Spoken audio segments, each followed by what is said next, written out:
ನಮಸ್ಕಾರ ಸ್ನೇಹಿತರೆ, ವಿದು GK world YouTube ಚಾನಲ್ಗೆ ನಿಮಗೆಲ್ಲ ಸ್ವಾಗತ. ಸ್ನೇಹಿತರೆ, ಈ ಒಂದು ವಿಡಿಯೋದಲ್ಲಿ ಭಾರತದ ಸಂವಿಧಾನದ ವಿಷಯದ ಮೇಲೆ ವಿವಿಧ ಸ್ಪರ್ಧಾತ್ಮಕ ಪರೀಕ್ಷೆಗಳಲ್ಲಿ ಕೇಳಲಾಗುವ ಪ್ರಮುಖ ಪ್ರಶ್ನೋತ್ತರಗಳ ಮಾಹಿತಿಯನ್ನು ಒಳಗೊಂಡಿದೆ. ಲೋಕಸಭೆಯ ಪ್ರಥಮ ಸ್ಪೀಕರ್ ಅಂದರೆ ಲೋಕಸಭೆಯ ಸಭಾಧ್ಯಕ್ಷರು, ಪ್ರಥಮ ಸಭಾಧ್ಯಕ್ಷರು ಜಿ.ವಿ. ಮಾಳ್ವಂಕರ್. ಲೋಕಸಭೆಯ ಪ್ರಥಮ ಸ್ಪೀಕರ್ ಜಿ.ವಿ. ಮಾಳ್ವಂಕರ್. ರಾಜ್ಯಸಭೆಯ ಗರಿಷ್ಠ ಚುನಾಯಿತ ಸದಸ್ಯರ ಸಂಖ್ಯೆ 238. ಅತ್ಯಂತ ಹೆಚ್ಚಿನ ಸದಸ್ಯರನ್ನು ಹೊಂದಿದ ಸಮಿತಿ, ಅತ್ಯಂತ ಹೆಚ್ಚಿನ ಸದಸ್ಯರನ್ನು ಹೊಂದಿದ ಸಂಸತ್ತಿನ ಸಮಿತಿ ಅಂದಾಜು ಸಮಿತಿ. ಭಾರತದ ಕಂಟ್ರೋಲರ್ ಮತ್ತು ಆಡಿಟರ್ ಜನರಲ್ ರವರ ವರದಿಯನ್ನು ಪರಿಶೀಲಿಸುವುದು. ಭಾರತದ ಕಂಟ್ರೋಲರ್ ಮತ್ತು ಆಡಿಟರ್ ಜನರಲ್ ರವರ ವರದಿಯನ್ನು ಪರಿಶೀಲಿಸುವುದು ಸಾರ್ವಜನಿಕ ಲೆಕ್ಕಪತ್ರ ಸಮಿತಿ. ಭಾರತದ ಸಂವಿಧಾನದಲ್ಲಿ ಕಾಣಸಿಗದ ಹುದ್ದೆ. ಭಾರತದ ಸಂವಿಧಾನದಲ್ಲಿ ಇರದ ಹುದ್ದೆ ಉಪ ಪ್ರಧಾನಿ ಹುದ್ದೆ. ಭಾರತದ ಸಂವಿಧಾನದಲ್ಲಿ ಮೂಲಭೂತ ಕರ್ತವ್ಯಗಳನ್ನು ಅಳವಡಿಸಿಕೊಂಡಿದ್ದು 1976ರಲ್ಲಿ. ಸರ್ಕಾರಿ ಆಯೋಗವನ್ನು ನೇಮಿಸಲಾದ ವರ್ಷ 1983ರಲ್ಲಿ.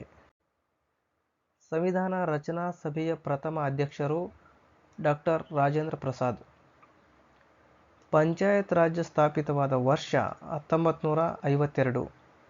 ಭಾರತದಲ್ಲಿ ನೇರ ಪ್ರಜಾಪ್ರಭುತ್ವಕ್ಕೆ ಉದಾಹರಣೆ ಗ್ರಾಮ ಪಂಚಾಯಿತಿ ಸಭೆಯ ತೀರ್ಮಾನಗಳು. ಕಾರ್ಯಾಂಗದ ಎಲ್ಲ ಅಧಿಕಾರಗಳು ಇವರ ಹೆಸರಿನಲ್ಲಿ ನಡೆಯುವುದು, ರಾಷ್ಟ್ರಪತಿಯವರ ಹೆಸರಿನಲ್ಲಿ. ವಿದ್ಯುತ್ ಶಕ್ತಿ ವಿಷಯವು ಸಂವಿಧಾನಾತ್ಮಕವಾಗಿ ಸೇರಿರುವುದು ಸಮವರ್ತಿ ಪಟ್ಟಿಗೆ. ಯೋಜನಾ ಆಯೋಗ. ಭಾರತದ ಯೋಜನಾ ಆಯೋಗವು ಒಂದು. ಇವಾಗ ಯೋಜನಾ ಆಯೋಗದ ಬದಲಾಗಿ ನೀತಿ ಆಯೋಗವು ಜಾರಿಯಲ್ಲಿದೆ. ಇದೊಂದು ಶಾಸನೇತರ ಮಂಡಳಿಯಾಗಿದೆ. ಹಣಕಾಸಿನ ಮಸೂದೆಯ ಬಗ್ಗೆ ತಿಳಿಸುವ ವಿಧಿ 110ನೇ ವಿಧಿ. ಕ್ಯಾಬಿನೆಟ್ ನಿಯೋಗದ ಯೋಜನೆಯಿಂದ ರಚಿತವಾದುದು ಸಂವಿಧಾನ ರಚನಾ ಸಭೆ, ಅದು 1946ರಲ್ಲಿ. ಸಂವಿಧಾನ ರಚನಾ ಸಭೆಯ ಕಾನೂನು ಸಲಹೆಗಾರರು ಬಿ. ಎನ್. ರಾವ್. ರಾಜ್ಯ ಹೈಕೋರ್ಟ್ಗಳಿಗೆ ಸಂವಿಧಾನಾತ್ಮಕ ರೇಟ್ಗಳಿಗೆ ಅವಕಾಶ ಕಲ್ಪಿಸಿರುವ ವಿಧಿ 226. ಇದು ರಾಂಗ್ ಆಗಿದೆ, 226 ಆಗಬೇಕು. ಗೋಲಕ್ನಾಥ್ ಮೊಕದ್ದಮೆ ಸಂಬಂಧಿಸಿರುವುದು ಮೂಲಭೂತ ಹಕ್ಕುಗಳಿಗೆ. ರಾಷ್ಟ್ರಪತಿ ಪದಚ್ಯುತಿಗೆ ಸಂಬಂಧಿಸಿರುವ ವಿಧಿ 61ನೇ ವಿಧಿ. ಪ್ರಥಮ ವಿದೇಶಾಂಗ ಸಚಿವರು ಜವಾಹರಲಾಲ್ ನೆಹರು. ಭಾರತದ ವಾರ್ಷಿಕ ಹಣಕಾಸಿನ ಮುಂಗಡ ಪತ್ರದ ಮಂಡನೆಗೆ ಸಂಬಂಧಿಸಿರುವ ವಿಧಿ 112ನೇ ವಿಧಿ. ಸರ್ವೋಚ್ಚ ನ್ಯಾಯಾಲಯವು ಸಂಬಂಧಿಸಿದ ವಿಧಿ 124ನೇ ವಿಧಿ. ಬಜೆಟ್ಟಿನ ಮೂಲಪದ ಬೋಗಟೆಯ ಪದದ ಅರ್ಥ ಚರ್ಮದ ಚೀಲ.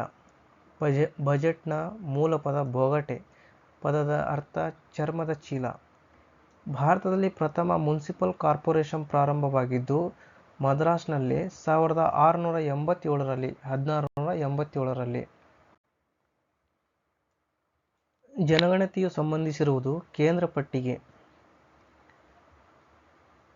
ಸಾರ್ವಜನಿಕ ಹುದ್ದೆಯನ್ನು ಕಾನೂನುಬಾಹಿರವಾಗಿ ಹಿಡಿದುಕೊಂಡಾಗ ಹೊರಡಿಸುವ ರಿಟ್ ಕೋ ವಾರಂಟೋ ರಿಟ್. ರಾಜ್ಯ ನೀತಿ ನಿರ್ದೇಶಕ ತತ್ವಗಳನ್ನು ನವೀನ ಲಕ್ಷಣವೆಂದು ಹೇಳಿದವರು ಡಾ. ಬಿ. ಆರ್. ಅಂಬೇಡ್ಕರ್ ಅವರು. ಚುನಾವಣಾ ಸುಧಾರಣೆಗಾಗಿ 1990ರಲ್ಲಿ ನೇಮಿಸಿದ ಸಮಿತಿ ದಿನೇಶ್ ಗೋಸ್ವಾಮಿ ಸಮಿತಿ. ಲಾಭದಾಯಕ ಹುದ್ದೆ ಸಂಸತ್ ಸದಸ್ಯರ ಎರಡನೆಯ ಉದ್ಯೋಗವಾಗಬಾರದೆಂದು ಸಂವಿಧಾನದ ಈ ವಿಧಿ ಹೇಳುತ್ತದೆ. 102ನೇ ವಿಧಿ.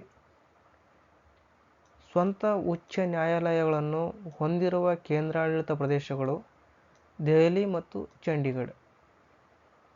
ಸಂವಿಧಾನ ಕರಡು ಸಮಿತಿಯ ಅಧ್ಯಕ್ಷರು ಡಾ. ಬಿ. ಆರ್. ಅಂಬೇಡ್ಕರ್ ಮತ್ತು ಸದಸ್ಯರ ಸಂಖ್ಯೆ 7. ಮೂಲಭೂತ ಕರ್ತವ್ಯಗಳನ್ನು ಪಡೆದುಕೊಂಡಿರುವುದು ರಷ್ಯಾ ದೇಶದಿಂದ. ಮೂಲಭೂತ ಕರ್ತವ್ಯಗಳನ್ನು ಪಡೆದುಕೊಂಡಿರುವುದು ರಷ್ಯಾ ದೇಶದಿಂದ. ಉದ್ಯೋಗದ ಹಕ್ಕು ರಾಜ್ಯ ನೀತಿ ನಿರ್ದೇಶಕ ತತ್ವದ ಅಡಿಯಲ್ಲಿ ಬರುತ್ತದೆ. ಪಕ್ಷಾಂತರವನ್ನು ತಡೆಯಲು ಉದ್ದೇಶಿಸಿದ ಸಂವಿಧಾನದ ತಿದ್ದುಪಡಿ 52ನೇ ತಿದ್ದುಪಡಿ.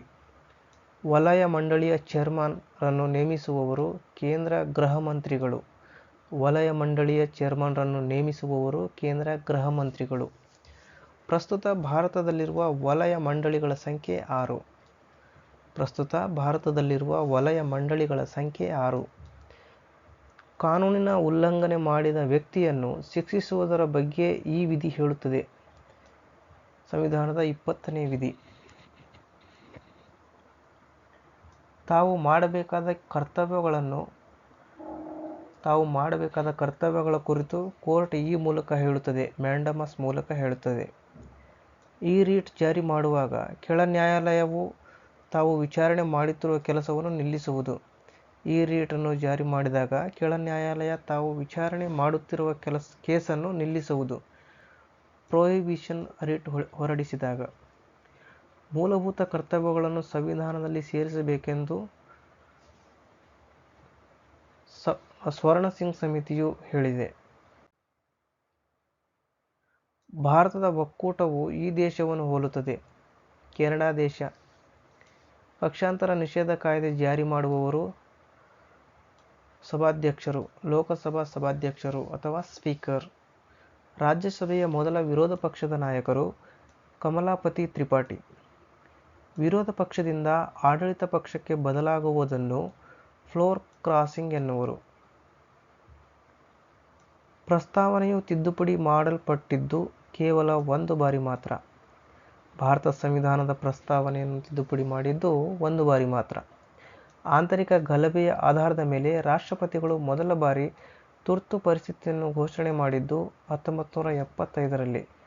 ಆಂತರಿಕ ಗಲಭೆಯ ಆಧಾರದ ಮೇಲೆ ರಾಷ್ಟ್ರಪತಿಗಳು ಮೊದಲ ಬಾರಿಗೆ ತುರ್ತು ಪರಿಸ್ಥಿತಿಯನ್ನು ಘೋಷಣೆ ಮಾಡಿದ್ದು 1975ರಲ್ಲಿ. ಭಾರತದ ನೀತಿ ಆಯೋಗವು ಒಂದು ಶಾಸನೇತರ ಮಂಡಳಿಯಾಗಿದೆ. ಗ್ರಾಮ ಪಂಚಾಯಿತಿಗಳನ್ನು ಸ್ಥಾಪಿಸಬೇಕೆಂದು ಹೇಳುವ ಸಂವಿಧಾನಾತ್ಮಕ ವಿಧಿ 40ನೇ ವಿಧಿ. ವಿರೋಧ ಪಕ್ಷದ ಪ್ರಥಮ ನಾಯಕ ರಾಮ್ ಸುಭಾಷ್ ಸಿಂಗ್.